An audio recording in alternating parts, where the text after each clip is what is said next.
The Silver Samaritan!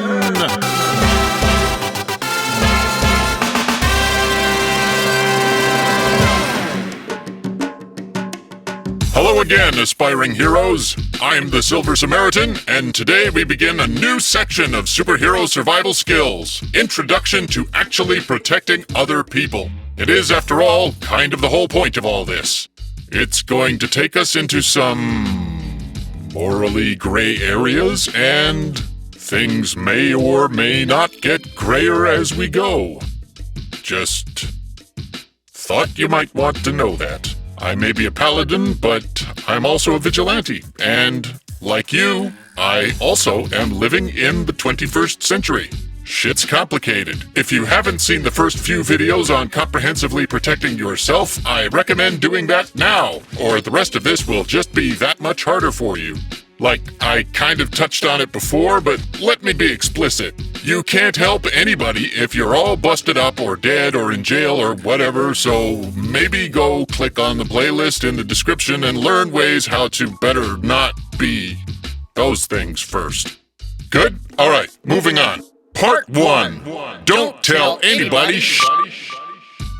I spoke in episode 1 about keeping your identity secret, and a little about how that keeps you safe. Somewhat less obviously, it'll help keep other people safe too.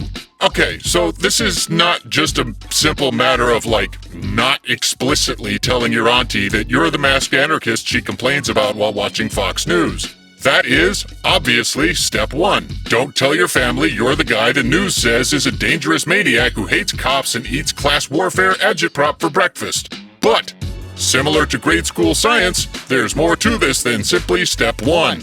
Just passively not telling anyone isn't enough. There will be people, such as police, organized criminals, investigative journalists, YouTubers, and disgruntled trans-dimensional visitors actively trying to expose your identity. By extension, these people will be working, whether they know it or not, to expose your loved ones to danger. Because, your enemies aren't necessarily above using those loved ones to get to you. I mean, it's the central plot device of any superhero story involving a girlfriend and a refrigerator. So you have to actively prevent anyone from discovering your identity. For reasons that I hope are self-evident, that doesn't mean you just go around killing anyone who gets too close. That would be, silly and horrifying and really unethical. Don't do that. I have a whole episode on better ways to hide your identity, so go watch that. Like and subscribe. And obviously don't tell the cute guy or girl you're crushing on, who may or may not know you exist, that you are their favorite superhero. And for the love of any semblance of having a brain, don't sneak into their room at night in full costume to tell them who you are and somehow impress them. Even if that doesn't scare the shit out of them or just make them really uncomfortable around you forever, the fact that they know who you are now puts them in danger. As I've said before, don't be like Kick-Ass. His survival to the end of that movie is predicated on luck and the fact that Big Daddy figured he'd be useful. Kick-Ass should have died in the Circle K parking lot. I don't really mean that. Nobody deserves to die that way, even if they're creepy. I admit it, I've been a little unfair to Kick-Ass, and I still have work to do on myself, okay? So yeah, you're going to have to either live an entirely solitary private life or lie constantly to the people you love. And if you're a bad liar, you need to get good at it. Moving on, because the world is on fire and we've got a lot to cover. Part 2. Get the fuck out of here. It hopefully won't happen every day, but you will at least occasionally find yourself standing between some jerk with the will and capacity to harm a whole bunch of people, and that exact same whole bunch of people. My first priority in situations like this is to move the action to someplace less crowded, ideally not a vacant lot or an open field, but somewhere with cover. But if you can get to any place where people aren't, that's a win. And how? Well, you need to figure out what your adversary wants, and figure it out fast. Sometimes it's obvious. Hell, if you've been at this long enough and you've pissed off the right people, you might be the target. If that's the case, your first problem is easy to solve. Just walk out into an unpopulated area and yell something like, "Hey, big dumb bad guy, your mom says hi." From there, you can refer to my previous videos on protecting your body. If your adversary isn't interested in you, you need to figure out what they do want, and then either move it or move people away from it, depending on what it is. If they're trying to grab or kill or otherwise harm a specific person, you can do both. Move and defend. Mix it up. Improvise. Don't f it up. Nominally simple situations can get complicated fast. To go with an obvious example, let's say there's a bank robbery gone wrong. Police have arrived in force. The bank robbers were already nervous and are now on the threshold of panic, and civilian hostages are in danger. The easiest way to solve this would be to just let the bandits go with whatever cash they can carry. We all know it's insured, and there's no good reason to prolong the endangerment of civilians. But, the building is surrounded by cops, whose priority is to keep the bucks in the bank, get the crooks into cuffs, and try not to kill too many innocent bystanders. My priority in that situation is to keep anyone from getting hurt or killed. As I've said before, I'm not exactly stealthy, so smuggling hostages out the back door wouldn't be the wisest thing for me to attempt. Fortunately, I'm part of a local network. My friends Whisper and Shadowfist are way better at that sneaky stuff, and Whisper loves scanning police radio frequencies. So, I'd probably either sit that kind of thing out, run interference, as in create a distraction, or stay on the sidelines until shit gets hot. I might keep busy with something a little better suited to my strengths, like walking into the street and yelling something irritating like, "Hey, dipsh, your self-published manifesto has a lot of spelling errors." And of course, where there's a lot of people, there's typically a lot of property. Philosophically, these two can be separated. But in the world where we all live, the two are just always in very close proximity, both physically and, by varying degrees, in terms of the forced relationship between property and human survival. So, Part 3. My own castle doctrine. As far as I know, there are two kinds of quote-unquote castles.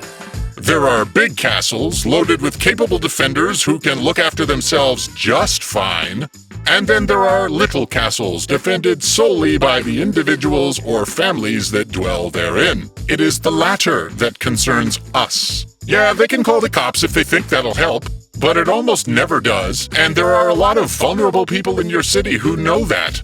They are their own first and last line of defense unless we step in. And it's really important that we do so without making things worse. Obviously, you will do everything you can to protect their bodies from immediate harm. If they are threatened in their home or in their car, though, you need to be mindful of the value that home or car has for them. I may have oversimplified things in a bit I did recently regarding people versus property. In that case, I was talking about private property as opposed to personal property. You can read up on the difference if that's interesting to you, link in the description, but I'm gonna go ahead now with my point. Hopefully I don't have to tell you how important someone's home is to their physical and mental well-being, or that their car might be the only means they have of getting from that home to work every day, so they can keep that home and, maintain their internet connection, maybe eat food, and, have a phone. I don't have the time to defend the property of some jackass with such easy access to more that he literally launched his car into space as a publicity stunt. I might defend a billionaire's life if it's in immediate danger, but I'm not gonna waste any tears if one of his 19 mansions is the collateral damage in a fight between Diamond Daisy and the Blue Supernova. Get the household staff out safely. Forget the house. Rich fucker can buy another one and not miss the money. But if people have just one home, yeah, feel free to help them defend it, assuming they want your help. It can save you trouble down the road, too. Every Major League superhero who ever dismissed the property concerns of a child recently deprived has later been faced with a mysterious nemesis of unknown origin, and I'm pretty sure those two are related. That last point may seem at a glance to be peripheral. Have you ever heard the expression, "we create our own demons"? That does not only apply to evil actions taken deliberately and with clairvoyant knowledge of future results. It also applies to wrong actions we take in ignorance, believing them to be correct in the moment, and to good actions that we omit. The consequences of bad actions taken or good actions not taken will definitely bite you in the ass one day, perhaps putting an innocent bystander on the path to avenging themselves on you. So let's try to keep that to a minimum, shall we? There will always be a risk that comes with the decision to defend a home, car, or other property. And again, your life and the lives of others are more important than anybody's property. And yeah, there was that one night when I ended up fighting Crank in an alley behind an empty Starbucks, and I kicked a grenade away from the building into a dumpster. A lot of noise got made about that, but I want to be clear. I was not defending Starbucks. Have you ever worked in the service industry? It sucks in so many ways. Thought Slime, We're in Hell, and many other creators on this platform can tell you all about it. One of the ways it sucks is how you constantly live from paycheck to paycheck, and a week without work might put you on the street. The contemporary wisdom is that you are 3 to 6 bad months away from homelessness. For people in the service industry, it's often closer to like 1 or 2 bad weeks. If it was just a multi-billion-dollar corporation that would have been hurt by that grenade, it wouldn't, they're insured. But if it was, I honestly wouldn't have cared. But the people showing up at 5 a.m. for the jobs that they can't afford to miss would have been hurt. I don't want to get into the weeds here about who ruined the world or whatever, but it's like I said before. Superheroes are, ideally, a harm reduction measure. If all a person has is a small apartment, a busted piece of shit car, and a crappy job that barely keeps them alive, protecting those pieces of that person's survival is part of our job. That's actually the bulk of what we do now most of the time. Almost all the extraterrestrial threats have moved on, and the demonic presence is mostly exaggerated. Usually it really is just about making sure people are okay, protecting the vulnerable, or helping scared cats out of trees. Of course, we do occasionally have to fight Nazis in the street, but that's for another time. And if you think about it, it's really just a subset of protecting the vulnerable. Not everybody agrees with me on this, obviously. There are a few who think the job is about punishment, vengeance, or the enforcement of some weird Hobbesian hierarchy. I don't. I'll fight these clowns when they show up to hurt people, and so will all my friends and associates. Meanwhile, you can make sure I'm okay by clicking like and subscribe, sharing this video with your friends and associates, and even signing up for a regular donation to my patreon.com account. Links in the link place. You can see episodes up to 1 week early, get your name immortalized in the credits of a YouTube video, or even do the AMA thing that everybody was doing like 10 years ago. I hope it goes without saying, but I do not answer questions related to my secret identity. That's off the table. Anyway, thank you for listening. Until next month, this is the Silver Samaritan saying good luck and stay safe.